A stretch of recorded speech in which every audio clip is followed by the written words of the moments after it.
So yeah, Pax Unplugged 2021. I survived. I came back in one piece.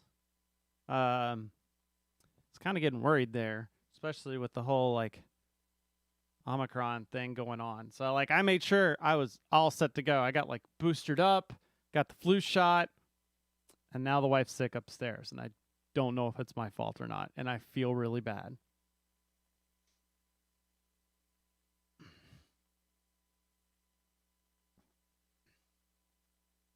But anyways, let's see where to begin. So yeah, I went up Thursday, cause I don't know any better.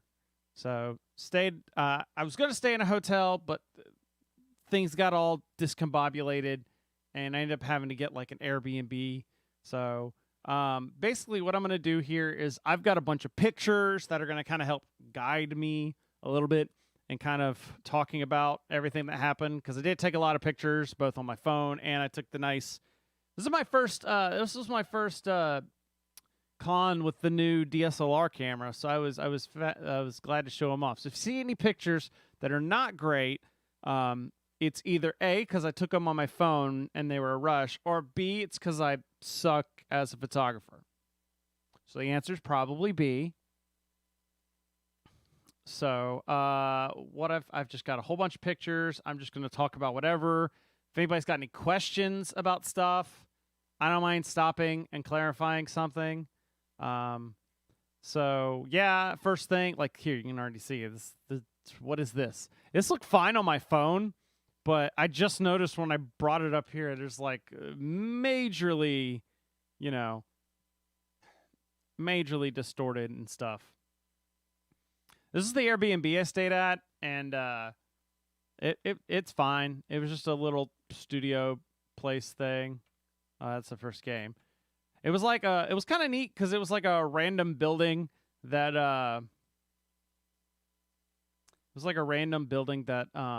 sorry, I'm trying to actually get this in frame here so you can actually see stuff. That's probably okay. Do.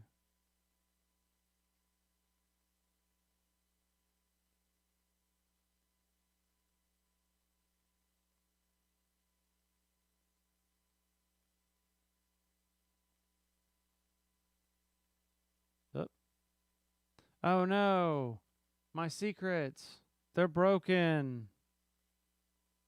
There we go. All right.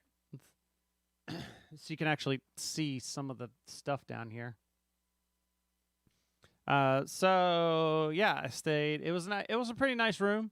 It was kind of like an older building that had like, it almost looked like they gutted the inside and just completely redid it. I don't think I even looked out those windows once. So, and I definitely took like a giant like garden sprayer thing full of like isopropyl alcohol, just like sprayed down like all the bed and stuff, and just laid on top of the linens. Definitely didn't use any of those linens myself. I brought my own sheets.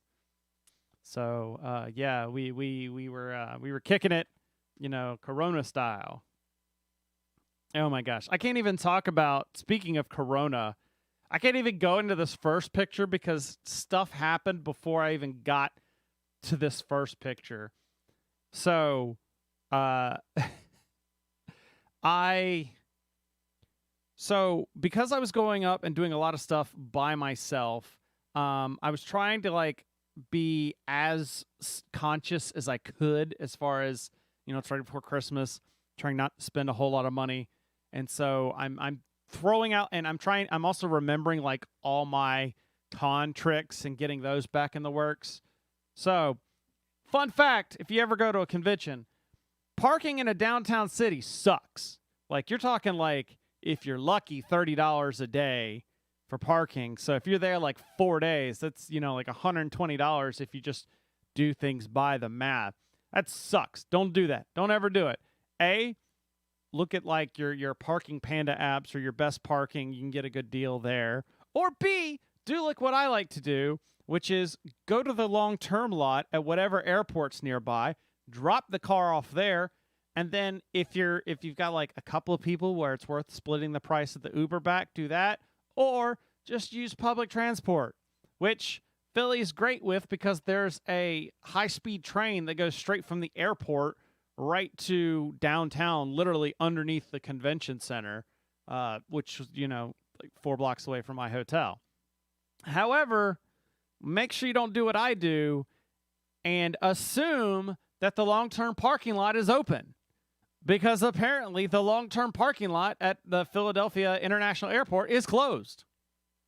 I don't know why, but apparently it is, and there was like 3 other parking lots I tried that were also closed. At this point, I probably should have just found a place downtown using one of these apps, because I think once I add up everything, it would have been about as expensive.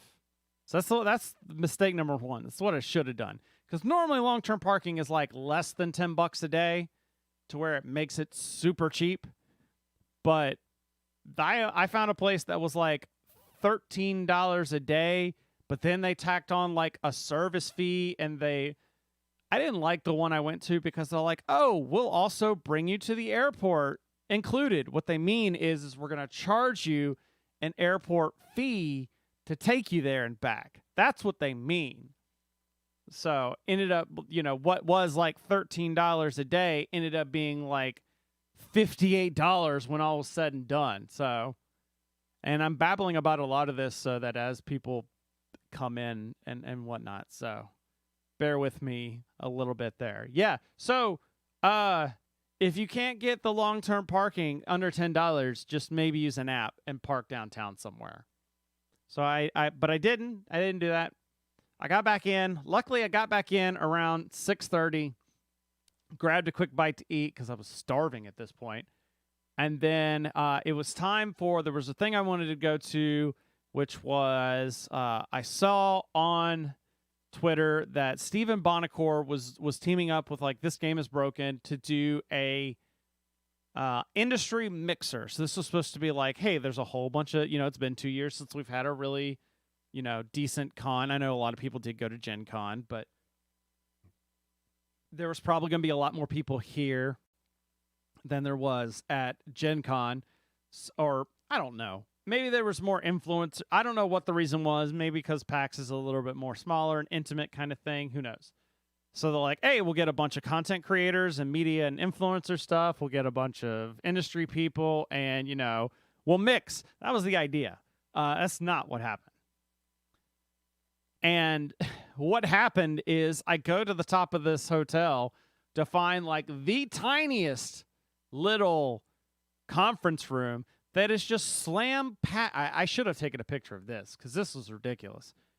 We're talking like any person could have called and had that thing shut down.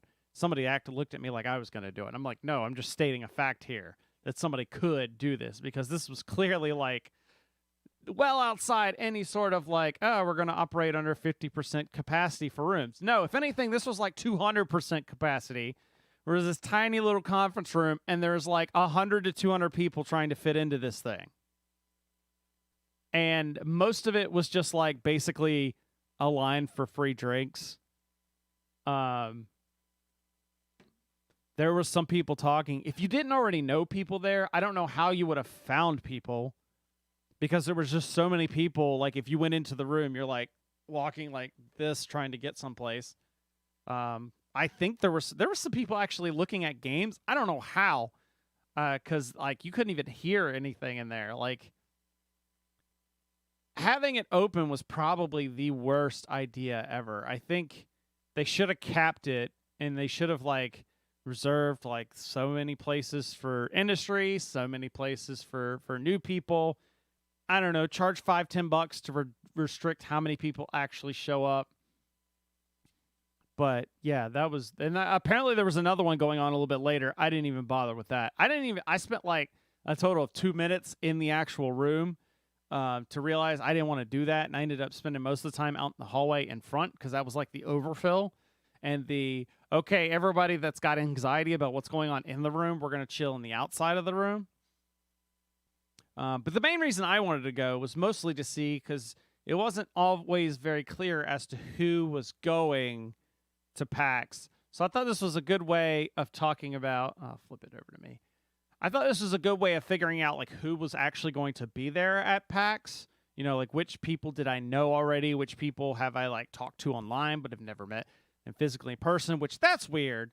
Especially when you're like, oh, we've chatted a bunch on a digital platform, but this is my first time actually seeing you face to face. Hi, I'm that person. That's always weird. So there was that.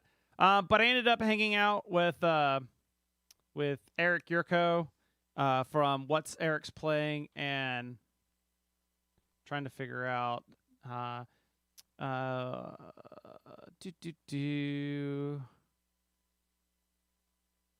with it was Andrew and Jess Fisher, but I'm trying to remember what their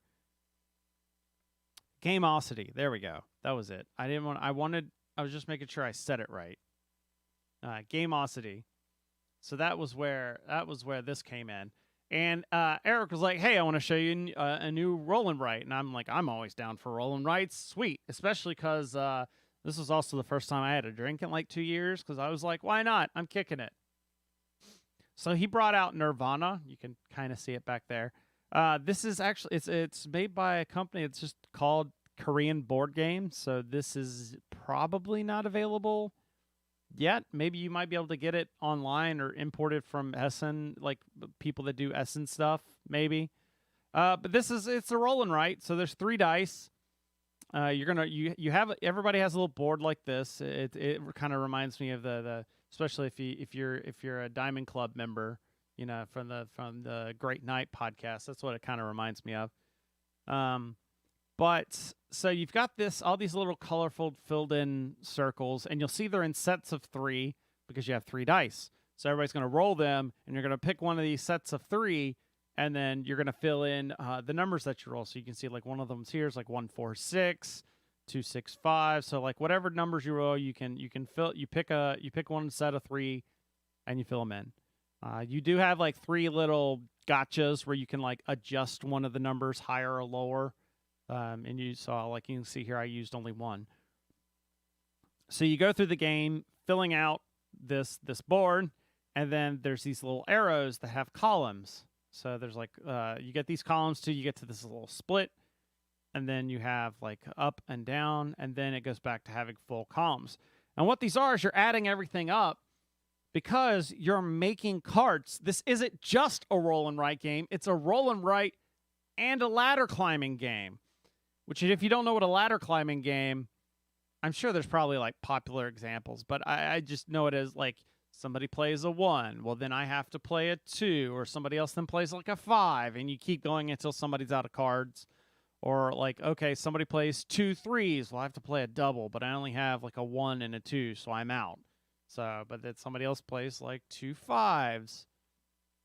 That sort of thing. So you get all these like cards. So from rolling, you get all these cards that you then fill in over here, and then the game flips and becomes a ladder climbing game. We're like, okay, I'm going to start with a 4. And someone's like, I'm going to start, and then I'm going to raise you with like 2 4s. And you can see there's cards back here that modify things. So like one of the cards is like, if you play an 8, everybody else automatically is out. So like you can see like my strategy was, I'm gonna try and get some 8s. So I got a bunch. I didn't end up winning. I didn't do too bad. Then you play until somebody runs out of cards. Whoever runs out of cards first wins. And I got close. I had 2 cards left. Yeah, 2 cards left. So this was really cool. I really liked this game. Just that I like it when roll and writes do things different, where it's not just the same thing that like every other roll and write does. So this was really cool. I really liked this game a lot. Like I said, I don't think it's available now. Let's see.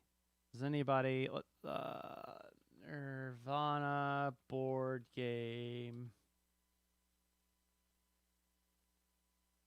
Okay, so it is on BGG, so that's always nice. Re-implements that game. Yeah, publisher, Korean board games. Yeah.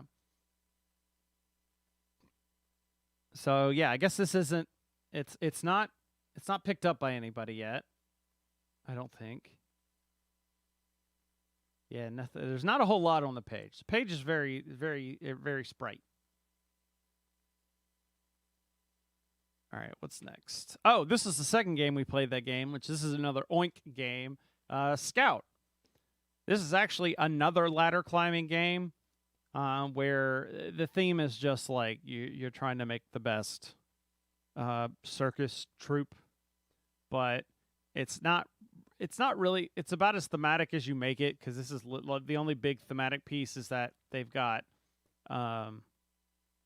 things on it, like they've got a name and they've got a like they say what they are, like trampoline or a cannoneer or juggling or whatever. And you'll see the cards are split because you're not.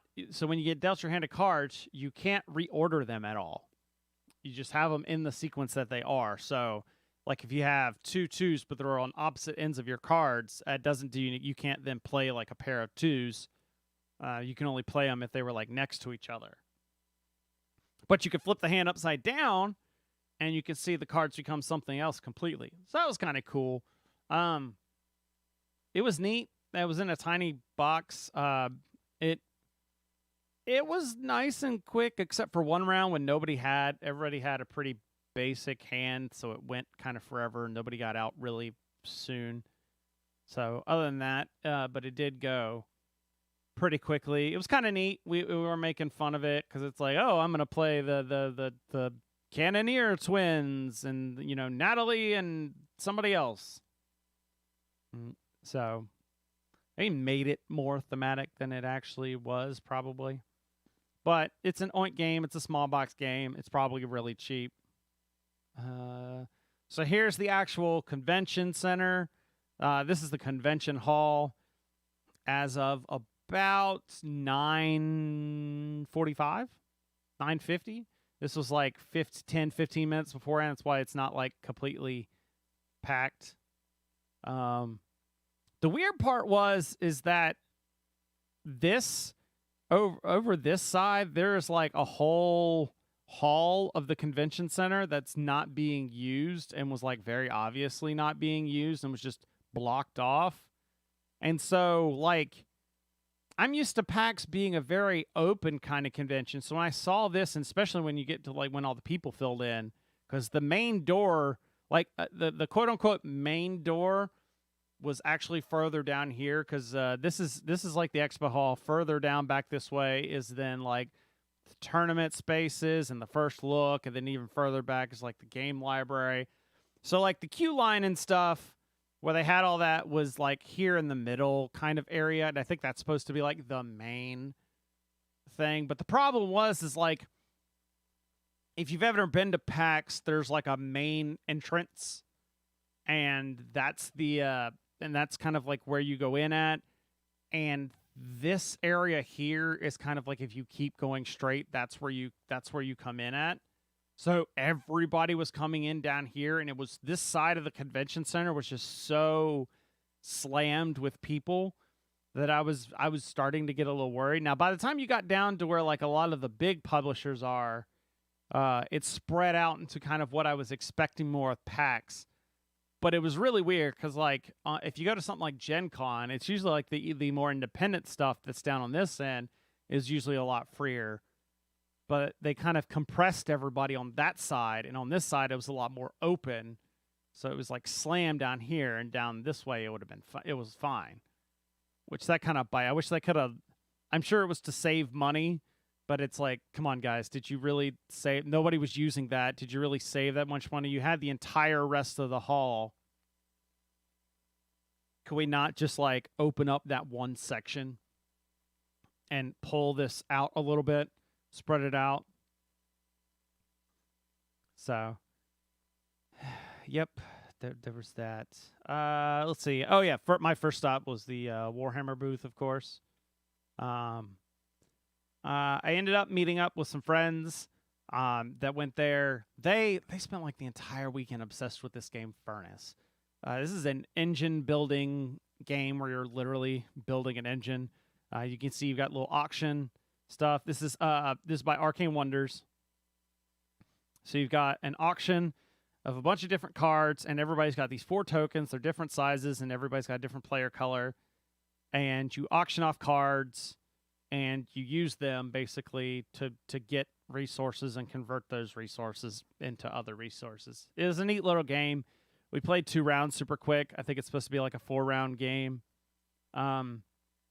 It was nice. This playmat is not necessary at all because it literally does nothing but just holds the market. It has spaces for materials. That's about it. Oh, God. I'm just yawning and stuff all over the place here. It's not even 9 o'clock yet. It's just about to hit 9 o'clock. My sleep schedule's been all out of whack, and it was even before PAX that it was like that. So, yeah. The only neat thing was if you knew you were going to lose on one of these, you could put your token on here, and you would get a thing up on the top of the card.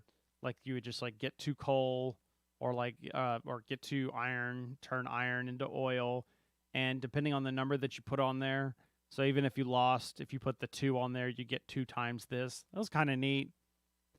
Not necessarily in my bag, but I would definitely play it if somebody brought it up and was like, I'm really wanting to play it. I thought the shirt was cool. Just a vaccinated shirt. I have like a 1.5-year-old nephew now, and I don't really show like any affection for it at all because I just am terrified of babies at all. But you know, I am intrigued. I am welcoming of the fact of having a nephew to corrupt. I mean, introduce to the ways of nerdery. So the Warhammer Booth I had seen these online before, but I couldn't get them in. They had these little Nurgling plushes, and so I got one. This was literally the first thing that I bought at PAX Unplugged, and I even made a big deal of it, sending out like, make sure you let her know that the first thing I did was buy something for her kid. But she was just kind of like, okay, it's a stuffed animal. Ashley understood. That's what she got it. This game looks really cool. I have not tried it, and in fact, I remember when it was kickstarted. Jiangxi, I might be saying that wrong. Blood in the Banquet Hall. So it says it's set in like this Chinese American like restaurant, but it's supposed to be like once the I could be getting it. Once the restaurant closes, kind of what happened. You make a role playing game about what happens afterwards. So run the family restaurant, survive the night. So all sorts of weird and mysterious things. I thought about picking it up, but there's just so much stuff I wanted to get that I didn't get around to getting it. But like, look at this artwork. This artwork is amazing. Yeah, there we go. Now they clarify us. So yeah, Banana Chan and Sing Fu Lim. Yeah, this game looks great. I need to try it. I think I should. I probably would want to have like a demo of it. That seems perfect for like a Gen Con. If I ever go, if things ever get to the point where I'm comfortable going back again, I should try and find a copy of this game or a demo of that game. Let's see here. I loved this sign. This was a great sign because I think NFTs are terrible. But it was like, stand here if you don't want anyone to explain NFTs to you for as long as you live. This is also great because this was literally right after Kickstarter announced that they were going to be doing NFTs. So seeing that kind of on this front was really funny. Let's see. I don't know why that thing keeps saying I'm doing FFG stream. That's terrible. All right. Anyways. Oh, I gotta zoom out first. This was probably one of my favorite games of the con, other than Nirvana, which I actually did end up picking this game up. Metro X. In fact, I may have to try and play this on stream sometime. This was a game I actually had heard about from Eric Yurko like a long time ago. I was reading one of his blogs, and I finally got around to trying it. You can see it was in the library. But this is a kind of flip and write game. So what you don't see here is there's a stack of cards with different numbers on them, and you're creating kind of a rail. And like as a number comes up, you cross it off, or you fill it in on one of these rails and cross off like that many number of spaces. And you're trying to like use the cards and the special abilities to try and cross off as many of the circles as possible before you fill in all the cars. So I did okay. Definitely didn't win, but it was kind of weird to get the strategy of the game at first. But I really liked it, and it was a tiny little. I think it was like $15, something like that. I mean, it's rolling right, so it's not super expensive. But there's special abilities like skips, and where you can jump over like things that you missed and that sort of thing.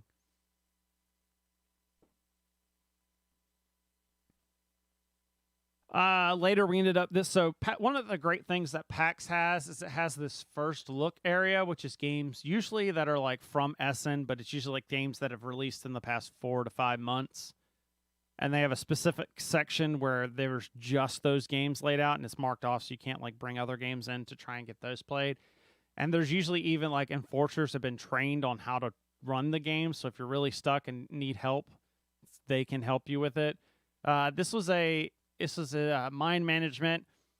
Kind of reminded me of this like movie that I ended up seeing clips of before. I don't remember what the movie was called, where like it turns out that there's like a secret agency that's like manipulating people and events to make things happen. And I don't mean like on the government.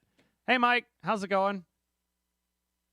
I don't mean like the government. I just mean like literally there's people's like this person's supposed to be at this area at 10:56 a.m. walking past this bus.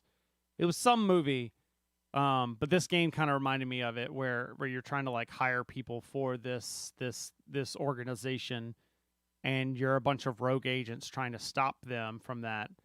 So it's a hidden movement game where somebody's moving around and you're trying to like figure out where they are. If you played a hidden movement game, it's very similar. This one you're not given a lot. I felt like I wasn't given it was kind of short in the sense I think we played it less than an hour, but it was definitely hard because there's only like a limited number of times. And the guy gets to move, let's see what's on here. Yeah, he gets to move like a total of 15 times, but each one of these, you only get to move your character and do things about like 5 times. So it's definitely, it was definitely, we almost accidentally got the guy, but only because we were like asking, reveal yourself versus saying like, aha, I'm going to try and capture you. It was more of like, have you been here? And he was like, I'm there actually right now. But we had taken the wrong action. With the other people in my group, this game was like the hit of the con. I had heard a lot about this, and you can see it, it's Spieljahr's 2021. Micro Macro Crime City. They've even got a thing. It's like, get started right away, play on the box. So you can see it's like this is like Where's Waldo, the board game, where you can see these like all these different little drawings and figures going around. You'll have a stack of cards. It says 1 to 4, but there were 5 of us, and there was no problem with it. And you read out the cards, and it's like, oh, so-and-so was last seen in this area, but something happened to them. What happened? And you have to, they'll say like Mr. Fox or something like that was last seen down at the wharf, and it'll even give you like a map coordinate, because there's like A, B, C, D across the top, and like 1, 2, 3, like a standard like town map would be. And you have to like look around and find the person on here, and then you can kind of like backtrack, so you can kind of look around and be like, oh, here's that person there. So imagine if so you know how when people take time-lapse photos, this is basically like a time-lapse map where someone just took like a bunch of snapshots. It'd be like if someone took a bunch of snapshots and then just like overlaid them all on top of each other and got rid of all the blurs. So like you can go like, oh, he's over here. Andy's over here. Well, over here he went into this building and got a costume, and that's why over here he looks like a cowboy. But over here, he was flirting with this other person, so his wife is over here and sees him, and that turns out that's why she's the killer or something like that. But it was super fast. Like each one of these like missions is like 15 minutes. But it gets pretty addictive. And I think there's some like 20-something missions. I don't know if I'd buy this only because I think we played like half of them right out of the box. But it was a really neat game. This is probably a game I would probably buy this and then pass it on, like kind of like the unlocks, where you buy it, have your fun with it, and then give it to somebody else and be like, once you finish it, pass it to somebody else, pay it forward, kind of thing. That's what I would do here. Of course, you got dinosaur. Okay, so is this when I started? Yeah, so this is when. So this was the end of day one at the convention. You notice I didn't take a lot of pictures day one, is because I had the camera. I was gonna take a bunch of stuff day one, turned it on, and it didn't come on because I had left the room and left the battery charging on the windowsill. Because I was like, I'm going to be prepared. I'm going to make sure the battery's topped off. And it was topped off, all right. It was topped off back at the room. So day 2 is when I finally got the camera out to take some decent pictures. So Pandasaurus, you got Dinosaur World. A lot of people, you may have already known about this. I think we talked about it in the last podcast. It's based on, there was originally Dinosaur Island. Now there's Dinosaur World, where in the first game, the position of stuff didn't matter. Now you got these tiles that like you have to kind of like lay out everything. They explained it to me because I was asking what the difference are, but it's still got that kind of like you're playing 4 games at a different time. And so I was like, one right after the other. I'm not down for that. Then there was the Dinosaur Island Rar and Right. So the Rar and Right, I wanted to try this. This is probably the one thing I didn't get around to. I really wanted to. I wanted to try. Oh, God. I wanted to try this game out. Didn't get a chance to, but I want to see like what's different about it, from other roll and rights. They had this new game there, Skull Canyon Ski Fest. This is according to this little sticky note here. This is a prototype. It's a snowboarding skiing game. I just kind of saw this from a distance. Didn't get a chance. Frosthaven was there. They had every year it feels like their booth gets bigger and bigger. I feel like if it came with these kind of boards, it would be A, more expensive, but B, like well worth it. Especially like when you see kind of stuff like this, and then you open the box and it's just tiles and like hexes. That's kind of disappointing. Especially if like this is your first experience playing Frosthaven, and then you get the Frosthaven board game and you open it up and it's just cardboard tiles and stuff. You'd be like, well, that's kind of sad. Good news is they're making like they announced they're gonna do a Kickstarter to like do a bunch of minis in Gloomhaven and Frosthaven for all the villains or all the baddies instead of using standees. So I don't know if anybody actually wanted that, but it's gonna be a thing now. I'm surprised they didn't have like examples of it here. Yeah, it would be mega. I do understand it would be mega money. And it's a nice display piece for demoing. I wonder somebody that had never played Gloomhaven, didn't know had heard of Gloomhaven but never had seen it, and then they saw this and they played this and like, this is amazing. And then you get the actual game and you're like, this is kind of disappointing now. I'm just curious. We talked about this on the podcast a couple weeks ago. We had Rob Davio on. This is Thunder Road Vendetta. Well, I actually had a chance to sit down and Rob taught me this game, and it's amazing. This game is so much fun.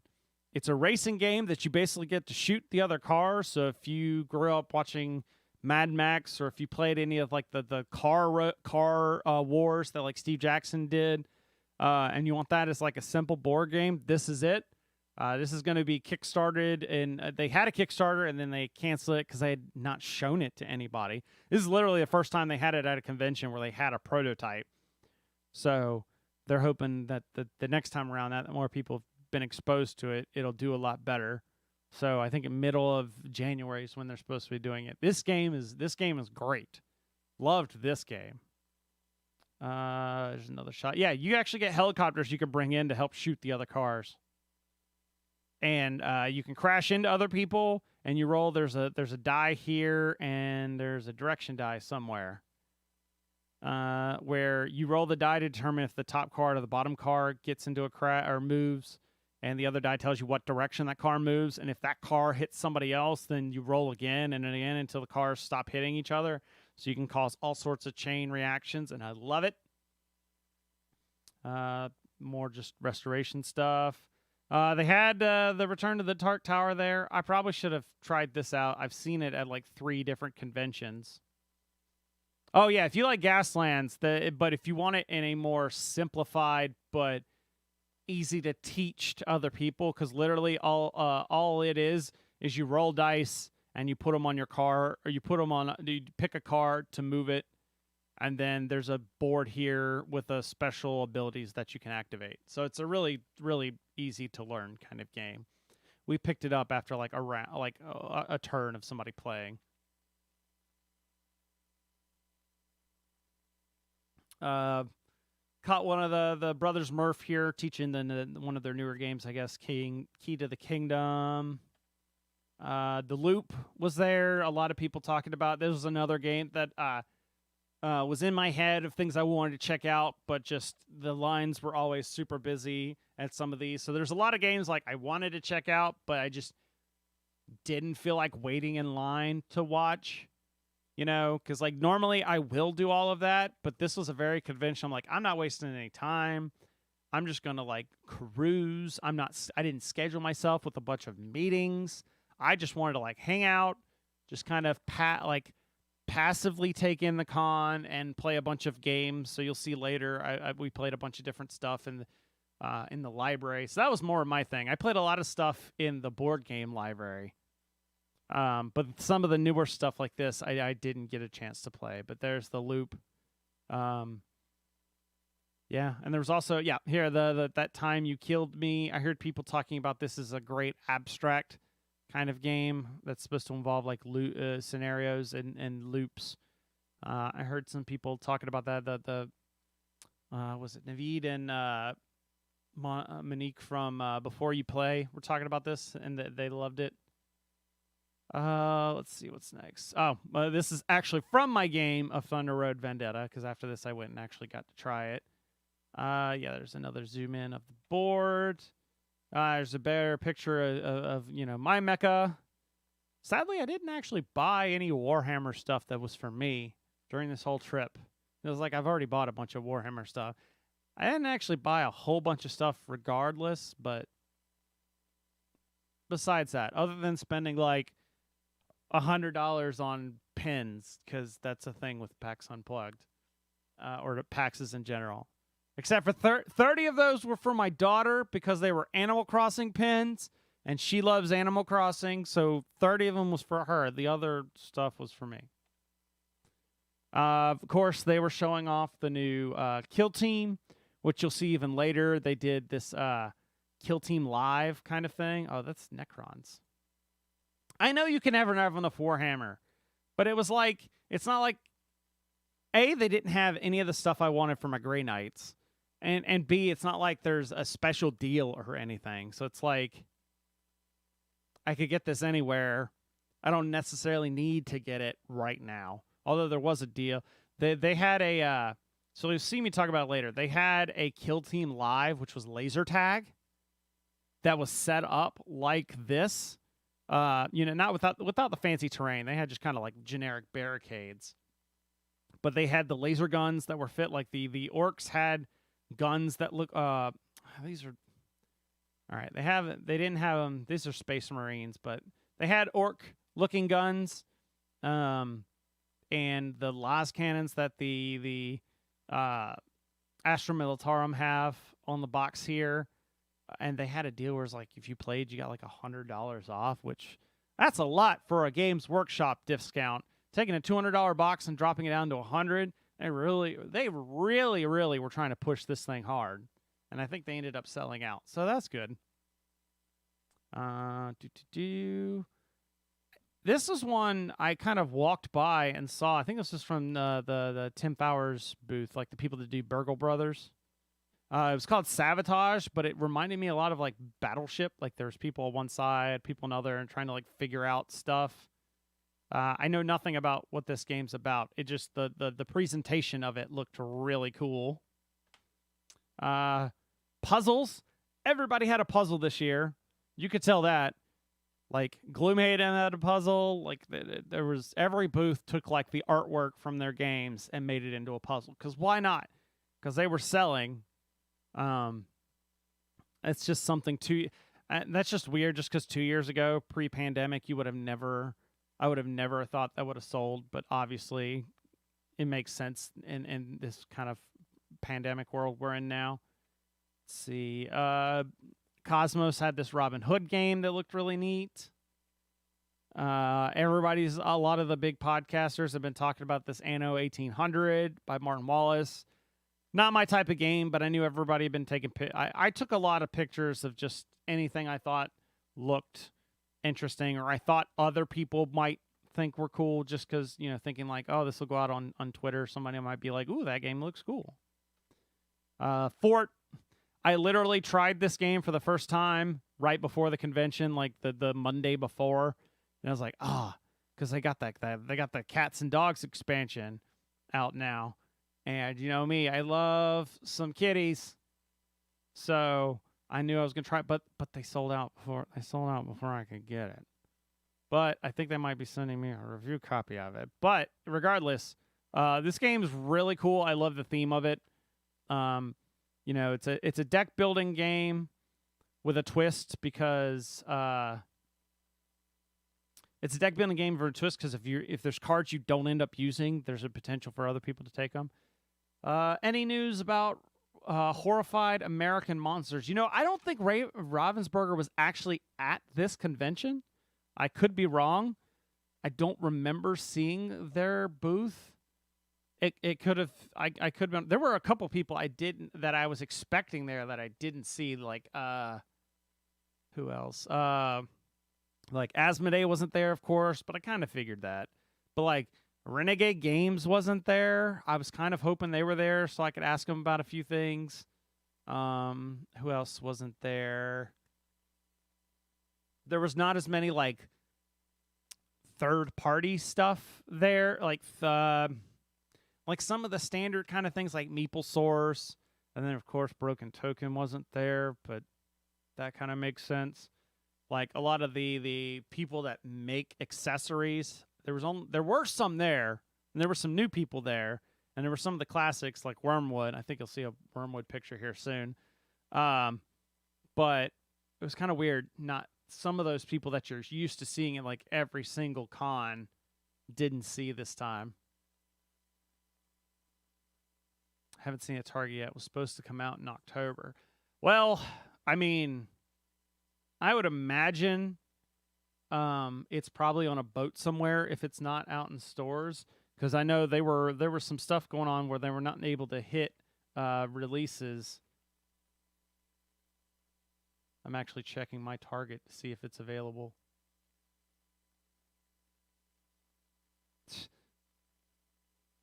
Yeah, so Mike, you should check your local Target, because mine is saying that they actually have this game in stock at my local store. So I would definitely check their website. Because yeah, they're definitely there's only 4 left. So it probably is available then. All right, back to this game was cool because that board, it's Veiled Right. This is by, I forgot what company. What company does this?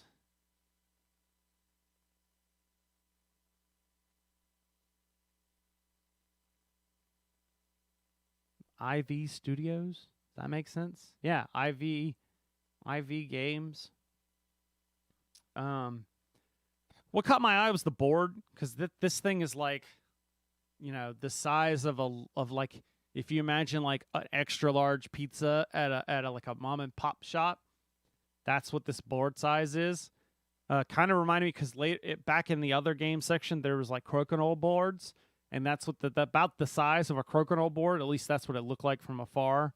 And the artwork looked all very spooky kind of theme. So that looked cool, and of course there's minis. So didn't try it, but there was a lot of stuff. So I was just going and taking snapshots. They had Oath at the Leader Games booth. A lot of people checking out Oath. I saw them moving quite a bit of copies, which, $120 for a game, that's a big deal to sell. This was cool. So this guy has a website. It's Loot Everything. And these are like little, it's like birchwood kind of creations that he did. I think he said he's going to do a Kickstarter soon, but there's a die-in center, and this is like a gyro, basically. It spins in all the directions. Looked really, really neat. I thought that was really cool. So I made sure I got the logo in here so that I would remember. But he said he was going to be doing a Kickstarter later on at some point to promote this stuff. But he had a booth there. Level Up Dice. I mean, I love L5R. Level Up Dice. Come on. Zoom in or clarify, enhance. There we go. They had these like metal dice for it, which looked super cool. Too much for my budget, and I would have to play I would only get this if I was playing L5R like a lot. I have a lot of dice, and I have barely used them for L5R. I have a lot of stuff for L5R, and I barely used it. So I would have to be playing a regular game in order to shell out the like 100. You would probably need like $100 to get like half a set. Like I bet these dice are like $15 a die, because that was just to remind me of Level Up games. This game looked cool. Maglev Metro from Bezier Games. This was another kind of like route building-esque game that they had these clear tiles on here. You can't really see it, but all these lines are actually clear hexes that are stacked on top of each other to kind of make the lines. So that was really cool. But those booths were always packed. They had plenty of silver stuff. These plushes, super cute. I thought those were super cute. Was very tempted to get Silver Coin and Dagger. I just didn't end up pulling the trigger because I do love the silver games. There's another picture, Silver Dagger. Here we go. So yeah, same Level Up dice. They had these Vampire Masquerade for the RPG, the book, and yeah, this is where it was like $15 for one of these die. And then the blood versions of these, that like the hunger die, were like $20. I was like, holy crap! Like I was curious because I was like, I do need some like vampire D10s because I'm kind of thinking about putting together a game, and these look mighty fine. In fact, if these were like this kind of texture and this kind of pattern, but resin instead of freaking metal, like aluminum, then I would have been down for it. But yeah, this was like $15 for one of those die. This game looked really cool. It was called Holly. Ended up friends of mine. I watched them play it. It's a 4-player game. This is from Floodgate Games, I think.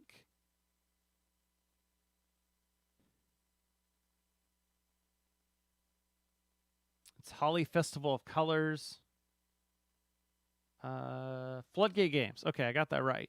Where you're basically trying to like spread your every color, and you're trying to like spread your tokens all over the board and get up higher so that you can spread. And there's chain reactions that can like filter down, and you can like, if you play these like cards over here to determine what areas you play your board or you play your tokens, And if you play them on a spot that is somebody, they have to take it, and that's minus points at the end of the game. Really cool. When I saw it, it kind of reminded me of like 3D chess. Whenever you see Star Trek people playing 3D chess, that's what it kind of reminded me of. Of course, Wormwood was there with their, like nice, $20,000 tables. And then, of course, like the cheap dice.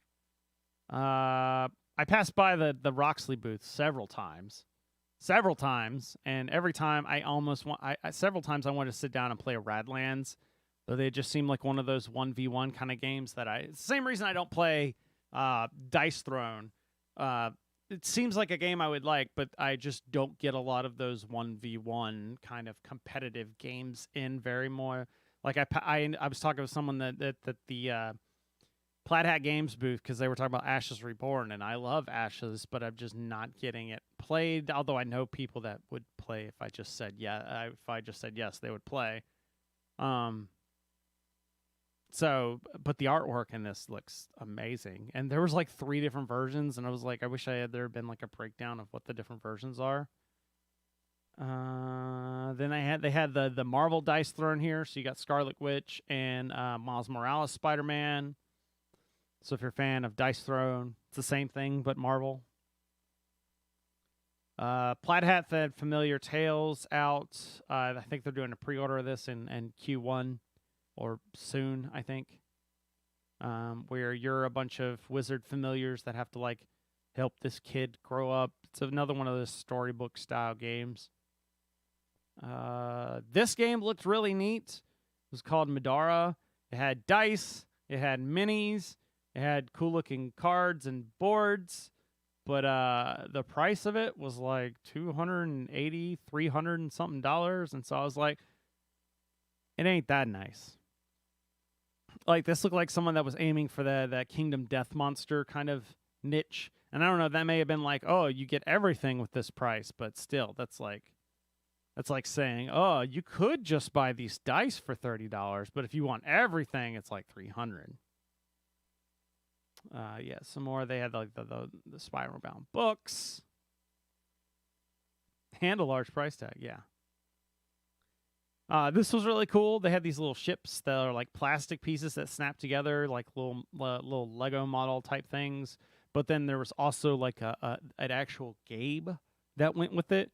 It was actually really funny because one of the people that was listening as I was taking this, the people were talking like, oh yeah, this guy came through and bought like everything, rung up like all like by one of everything, and then comes back later because he had like looked at it and opened it up, and he's like, wait, this doesn't include the game, and returned all of it. It was like $220 worth of stuff, and returned all of it because it didn't have like, he bought all the ships, but not like the big box that included like the rules and the components you needed. And I'm like, at that point, if he had bought like everything else, I would have just been like, here you go, have the game. Like, is it really worth not getting that $220 sale? Seriously? I visited the Inside Up games. It's not a very good picture of it, but they had this game called City Builder Ancient World, where they had, I honestly don't know what's going on in this picture. It's a city builder game. There's tiles that you place and figures that you like put on the tiles. That's literally all I know about this game. 7 Souls. This is the game they've had out for a while. I demoed it for people at PAX Unplugged 2 years ago, but I only played it like once or twice. It's another like Cthulhu theme one, except for in this one, you are the evil gods trying to compete with the other evil gods to get the most like cultists on your side. This game looked pretty. So this is an upcoming game from Summit. Summit. Inside Up Games. It's called Earth. Welcome to Earth. It is a beautiful art. Like, look at this. I don't know if I captured the artwork fully. Where am I? Here I am. Yeah, like, I don't know if you can fully see, like, there's some beautiful, I think they're actual photos. It felt like actual photos. When I was talking to the people there, they described it as like Wingspan meets Terraforming Mars. So that will probably strike a lot of people's fancy. Looks like it says card drafting, paper and pencil. So maybe there's like some rolling right-ish kind of flipping right kind of stuff. Let's see. Quicken on the Undead. That was it. I think this was probably the first convention. It was for sale. I don't know if it was there 2 years ago. I think they just had like preview copies. Then of course they had Gorus Maximus and the new version, Sea Change, which I liked it better when he told me it was going to be called Porpoise Maximus. But whatever, they called it Sea Change. It was only $8, and like the money was going, or some of the money from each sale was going to like help clean the oceans. So I thought that was cool. His first convention, Sea Change, was at. They've been selling Gorus Maximus for a while. Saul, this part, half of this game is broken as they were checking out that Jurassic World Legacy game that what's that game? What's those people? Something Hall. Something. Oh, what's Prospero Hall? There we go. Prospero Hall, their new Legacy game thing. I just thought that was kind of funny. It just looked like a giant dick for a. But I remember when they used to have like this little tiny booth, and they only really sell these games at conventions. This is the only place I've seen them. I think it's the only way you can get them. And now they've grown to the point they have this like dick booth. The Humblewood stuff, if you've played it, it's a very cutesy 5e ripoff, but they had a bunch of minis and stuff for it. Looks super cool. This was some really cool terrain. There's a monster. But if you see, they make like card sleeves and like card binders. If the monster, and then they decided, or they have like some minis now apparently, and this is like some snap together terrain. It's like, imagine Minecraft and Lego put together. Thought it was really cool. If I could get some sci-fi stuff, I would have definitely have picked up a box for like Warhammer. Nisei is like the new group that's taken over Android Netrunner, the new unofficial group. So like Fantasy Flight lost the rights to it. So Nisei decided that they're just going to make free print and play cards, new sets, that they're just going to keep making sets that are print and play. So you buy, these are just, they've printed the cards out for you. But normally you just like download the new packs and like go to a card printing site and print them out yourself. I thought it was neat that they had a booth there. And just goes to show that if a game's good enough, somebody will find a way to keep it going no matter what. They had this, like, I've seen this up there before where you get, like, the old soda. This thing had lines all over the place. And I saw so many people walking around with these mugs. You got, like, free refills, but the mugs themselves were, like, $40 to $60. And I'm like, there's no way I'm drinking $40 worth of root beer. Or that I'm waiting in line to drink $40 worth of root beer. Because the lines were kind of long. Tales from the Loot, the board game. I love the artwork for the RPG. I've not tried the game, but I thought the minis here looked kind of cool. Very Stranger Things-esque. Carolina Game Tables. They were there. Cool stuff. Chai I had seen there before. Who was this? Was Norse Foundry, I think? Yeah, Norse Foundry. With all their pretty dice, if you need another place to buy expensive dice from. Somebody was selling a record for their game.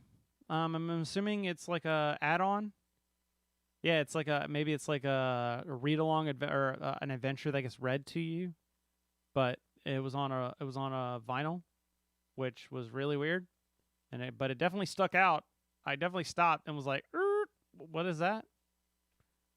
There was a place called Lady DM that had cool shirts and lots of pretty dice.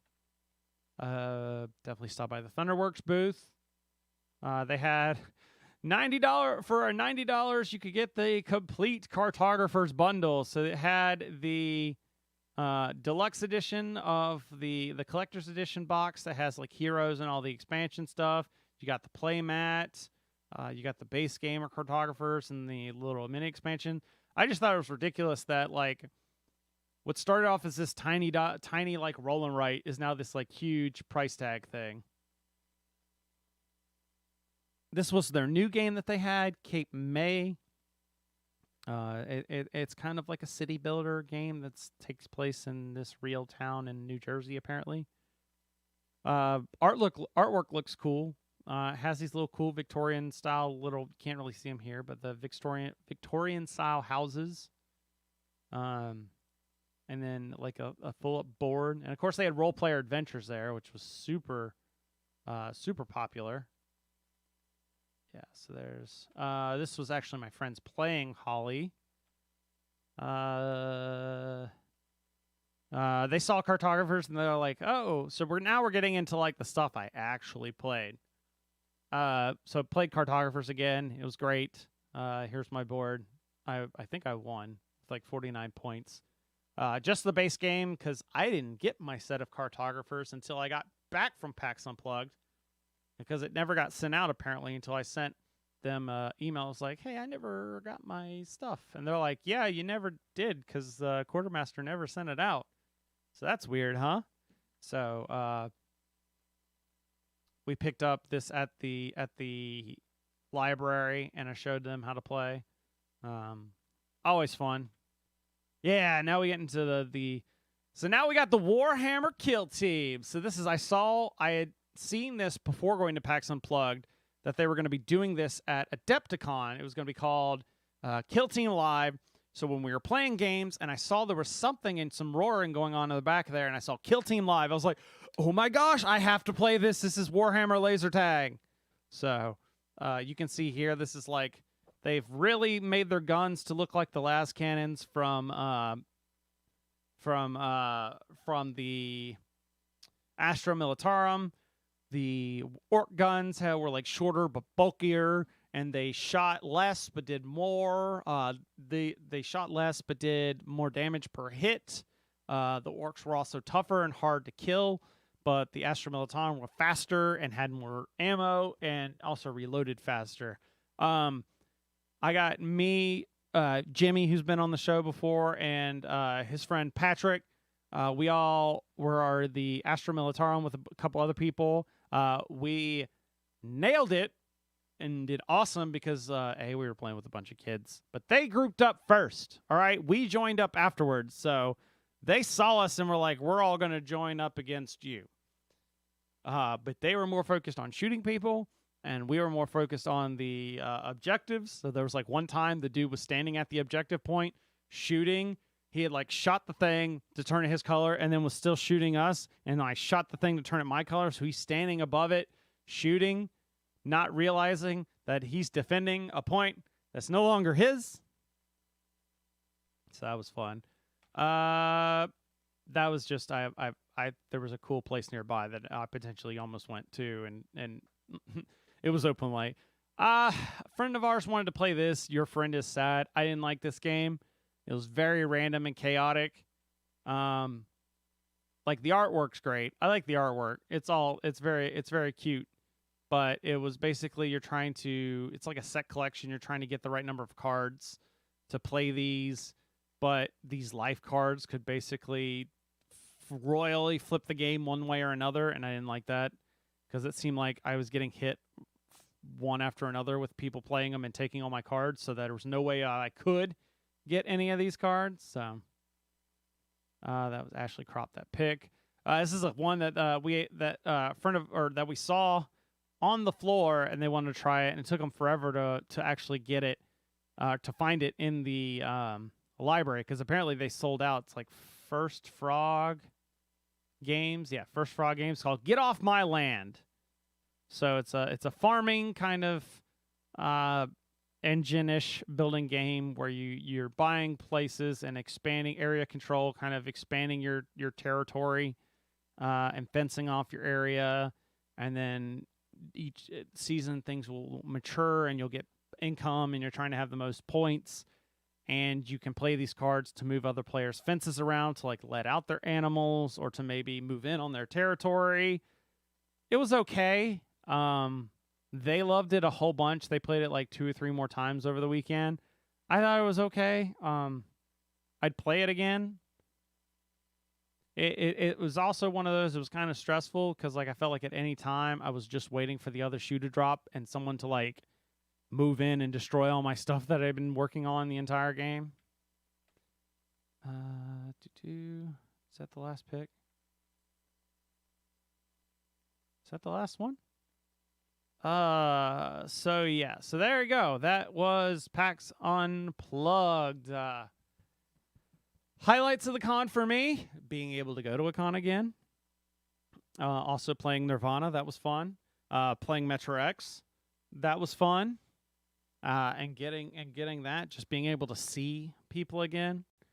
Downsides: people that didn't understand the spaces, like that stupid freaking mixer. PAX squeezing in the last bit on that thing.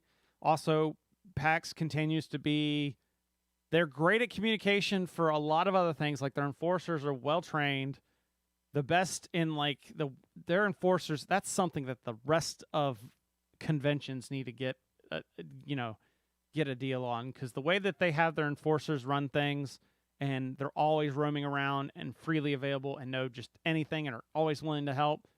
Every other con needs them. And nobody else has figured that out for some reason. But the one thing they just like, they're terrible at communication. Like they purely do it like through the app that they have or something. And they just like send announcements through that when they should be sending like mass emails or something that's like, hey, only this thing's going to be open. Like the first hour, or felt like the first 30 minutes of PAX on Friday was just finding which door was open, because I was used to one side that was always open last year, and that wasn't the main entry point this year. It was the main one that's at the front, I guess because of COVID. And it wasn't that way this year. That was it. So,